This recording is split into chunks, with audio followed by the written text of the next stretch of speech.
ছেমিফাইনেলত অষ্ট্ৰেলিয়াক পৰাস্ত কৰি ভাৰতীয় দলে ICC চেম্পিয়ন্ছ ট্ৰফিৰ ফাইনেলত উপনীত হ'লে আৰু এই জয়ৰ লগে লগে ভাৰতীয় দলে ওপৰজুপুৰি বেক টু বেক তিনিবাৰকৈ ICC চেম্পিয়ন্ছ ট্ৰফিৰ ফাইনেলত উপনীত হোৱাৰ আন এক কৃতিত্ব কৰিলে। মেচখনত ভাৰতীয় দলে অষ্ট্ৰেলিয়াক সকলো বিভাগতেই ডমিনেটিংভাৱে প্ৰদৰ্শন কৰি জয়লাভ কৰিলে। বিশেষকৈ 2023 চনৰ ODI ৱৰ্ল্ড কাপ ফাইনেলৰ যি পৰাজয় আছিল সেই পৰাজয়ৰ ৰিভেঞ্জ আজি আহি গ'ল। ছেমিফাইনেলৰ দৰে ডাঙৰ ষ্টেজত অষ্ট্ৰেলিয়াক অনায়াসে পৰাস্ত কৰিলে ভাৰতীয় দলৰ খেলুৱৈসকলে আৰু সকলো খেলুৱৈসকলে কণ্ট্ৰিবিউট কৰাৰ কাৰণে ভাৰতীয় দলে জয়লাভ কৰিবলৈ পাৰিছে। যদি দেখা যায় একেবাৰে টিম এফৰ্ট আছিলে। অষ্ট্ৰেলিয়ান দলে ভাৰতীয় দলক 265 ৰানৰ লক্ষ্য বান্ধি দিছিলে আৰু এই 265 ৰানৰ লক্ষ্য আগত লৈ শুভমান গিলৰ উইকেট কম সময়তে হেৰুৱাব লগা হৈছিল। গিল নিজৰ স্ক'ৰ 8 ৰানতকৈ বেছি লৈ যাব নোৱাৰিছিলে।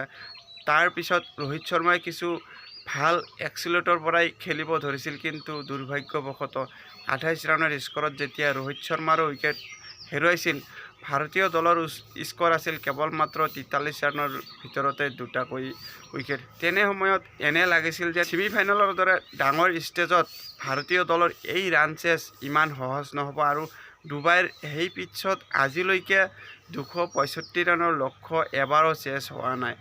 তেনে ক্ষেত্ৰত কেৱল মাত্ৰ ভাৰতীয় দলৰ সকলো ভৰসা আছিল যে চেছ মাষ্টাৰ বিৰাট কোহলি যেতিয়ালৈকে ক্ৰিজত থাকিব ভাৰতীয় দলৰ জয় সম্ভৱ। আৰু যেতিয়ালৈকে বিৰাট কোহলি ক্ৰিজত আছিলে সেয়াই হৈছিলে।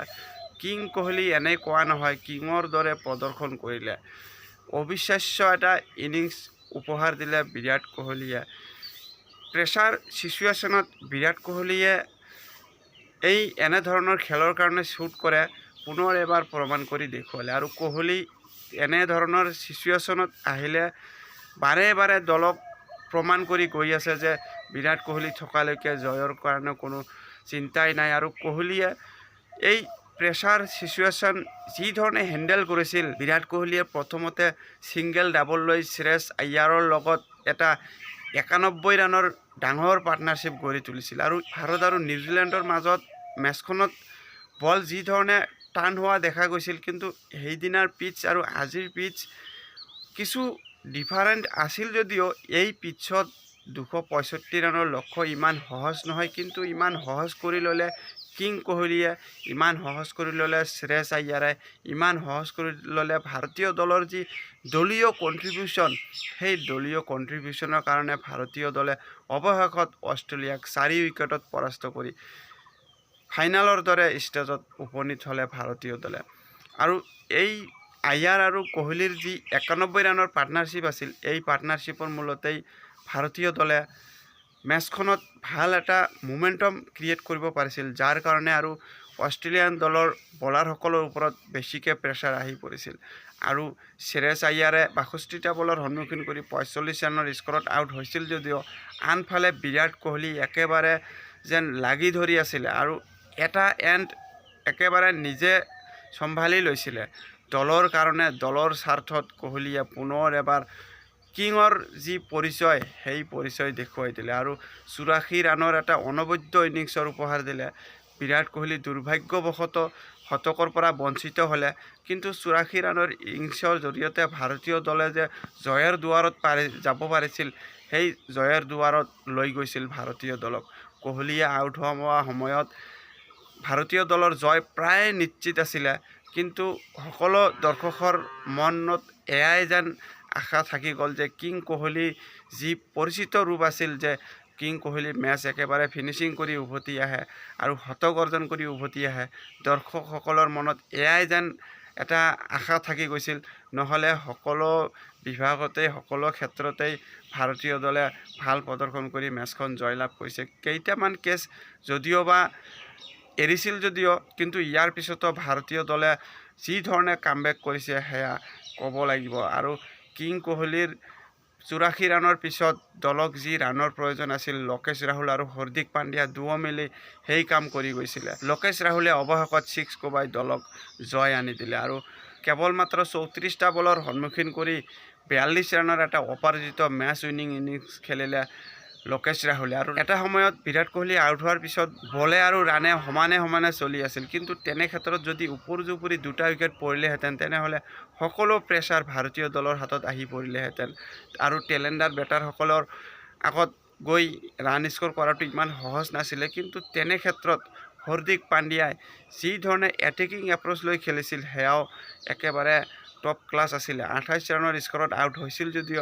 আউট হোৱাৰ পূৰ্বে 3টাকৈ ছিক্স কোবাইছিল আৰু বিশেষকৈ 106 মিটাৰৰ ছিক্স কোবাইছিল। আৰু হাৰ্দিক পাণ্ডিয়া ক্ৰিজত আহিয়েই নিজৰ ইণ্টেণ্ট দেখুৱাই দিছিল যে কেৱল মাত্ৰ জয়ৰ কাৰণে খেলিব আজি ভাৰতীয় দলে। আৰু পাণ্ডিয়াৰ এই তুফানী ইনিংছৰ মূলতেই ভাৰতীয় দলৰ শেষৰ ফালে যি এটা প্ৰেছাৰ অহাৰ সম্ভাৱনা আছিল সেই প্ৰেছাৰ একেবাৰে আঁতৰাই দিছিলে হাৰ্দিক পাণ্ডিয়াই।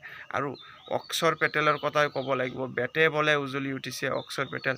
উইকেট যদিওবা আজি এটা পাইছিলে, কিন্তু ভাৰতীয় দলে যেতিয়া শ্ৰেয়স আয়াৰৰ উইকেট হেৰুৱাইছিল সেই সময়ত অক্ষৰ পেটেলে আহি যি ইনিংছ খেলিছিল সেয়াও বহু ইম্পৰ্টেণ্ট আছিলে। আৰু বিৰাট কোহলিৰ লগত ভাল এটা পাৰ্টনাৰশ্বিপ কৰিছিলে অক্ষৰ পেটেলে। আৰু 27 ৰানৰ যি এই ইনিংছ খেলিছিল এই ইনিংছ অধিক গুৰুত্বপূৰ্ণ আছিলে। আৰু এই 27 ৰানৰ ইনিংছৰ এই কণ্ট্ৰিবিউটৰ জৰিয়তে ভাৰতীয় দলৰ বেটিং ষ্ট্ৰেণ্থ আৰু অধিক শক্তিশালী হৈ গৈছিল আৰু ভালদৰে মেচ ফিনিচিং কৰি ভাৰতীয় দলে অৱশেষত মেচখন জয়লাভ কৰিবলৈ সক্ষম হৈছে। আৰু যদি অষ্ট্ৰেলিয়ান ইনিংছ দেখা যায় তেনেহ'লে প্ৰথমতে অষ্ট্ৰেলিয়ান দলে টছত জিকি পেলাই বেটিং কৰাৰ সিদ্ধান্ত লৈছিল, কিন্তু পুনৰ এবাৰ ক'ব লাগিব যে মহম্মদ ছামিয়ে টপ ক্লাছ বলিং কৰিছিলে। অভাৰৰ দ্বিতীয় বলতেই ট্ৰেভিছ হেডৰ কেচ এৰি দিছিল যদিও পিছলৈ বাকী আন এজন অপেনাৰ বেটাৰ নিজৰ দ্বিতীয় অভাৰতেই পেভিলিয়নলৈ উভতাই দিছিল মহম্মদ ছামিয়ে। আৰু ছামি পুনৰ এবাৰ ভাৰতীয় দলৰ ব্ৰেক থ্ৰু বলাৰ হিচাপে পৰিগণিত হ'ল। আৰু শেষলৈ ভাৰতীয় দলৰ আগত ট্ৰেভিছ হেড পুনৰ এবাৰ বাধা হৈ থিয় হ'বলৈ ধৰিছিলে, কিন্তু বৰুণ চক্ৰৱৰ্তীয়ে আহি যেতিয়া ভাৰতীয় দলক ব্ৰেক থ্ৰুৰ প্ৰয়োজন আছিল সেই কাম কৰি দেখুৱালে। আৰু বৰুণ চক্ৰৱৰ্তীয়ে ট্ৰেভিছ হেডক আউট কৰাৰ লগে লগেই ভাৰতীয় খেলুৱৈ আৰু ভাৰতীয় দৰ্শকৰ মাজত যি উল্লাস দেখিবলৈ পোৱা গৈছিল, তেতিয়াই যেন এনে লাগিছিল যেন ভাৰতীয় দলে কিজানি মেচ 60% নিজৰ হাতলৈ আনিছে। তাৰোপৰি মেচখনত মহম্মদ ছামিয়ে 3টাকৈ উইকেট লৈছিল আৰু বৰুণ চক্ৰৱৰ্তীয়ে 2টা গুৰুত্বপূৰ্ণ উইকেট লৈছিল।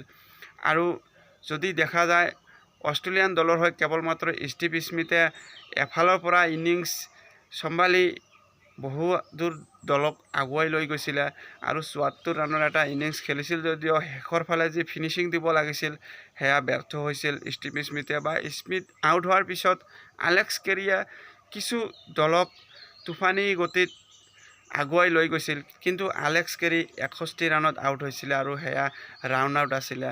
আৰু শ্ৰেয়স আয়াৰৰ যি থ্ৰ' আছিল ক'ব লাগিব, একেবাৰে ডাইৰেক্ট হিট আছিলে আৰু এই ডাইৰেক্ট হিটত এলেক্স কেৰী আউট হৈছিলে আৰু 47.1 অভাৰত এলেক্স কেৰী আউট হৈছিলে। যদিহে এই ৰাউণ্ড আউট কৰিব নোৱাৰিলেহেঁতেন তেনেহ'লে হয়তো এলেক্স কেৰী সম্পূৰ্ণ যদি 50 অভাৰলৈকে খেলিব পাৰিলেহেঁতেন তেনেহ'লে অষ্ট্ৰেলিয়ান দলে আৰু 20-25 ৰান এক্সট্ৰাকৈ কৰিব পাৰিলেহেঁতেন। আৰু এক্সট্ৰাকৈ যদি 20-25 ৰান আহিলেহেঁতেন তেনেহ'লে কিজানি ভাৰতীয় দলৰ যি লক্ষ্য এই লক্ষ্য আৰু কঠিন হ'ব পাৰিলেহেঁতেন। বাৰু যি কি নহওক, ভাৰতীয় দলে বেটে বলে উভয়ে ভাল প্ৰদৰ্শন কৰি অষ্ট্ৰেলিয়াক পৰাস্ত কৰি পুনৰ এবাৰ ICC চেম্পিয়নছ ট্ৰফিৰ ফাইনেললৈ উপনীত হ'লে। আৰু ফাইনেলত দ্বিতীয় ছেমিফাইনেলৰ যি উইনাৰ দল হ'ব সেয়া চাউথ আফ্ৰিকাই হওক বা নিউজিলেণ্ডে হওক, সেই দলৰ সৈতে ভাৰতীয় দলে ফাইনেলত মুখামুখি হ'ব। তো আশা কৰিম আমি ভাৰতীয় দলে T20 ৱৰ্ল্ড কাপ জিকাৰ পিছত পুনৰ এবাৰ back to back ICC trophy জয়লাভ কৰক, তাৰে কামনা কৰিলোঁ। তো বন্ধুসকল, এয়াই আছিলে আজি। ভিডিঅ'খন চাই ভাল পালে লাইক আৰু ছাবস্ক্ৰাইব কৰিব, লগতে বন্ধুবৰ্গলৈ শ্বেয়াৰ কৰি দিব। ধন্যবাদ।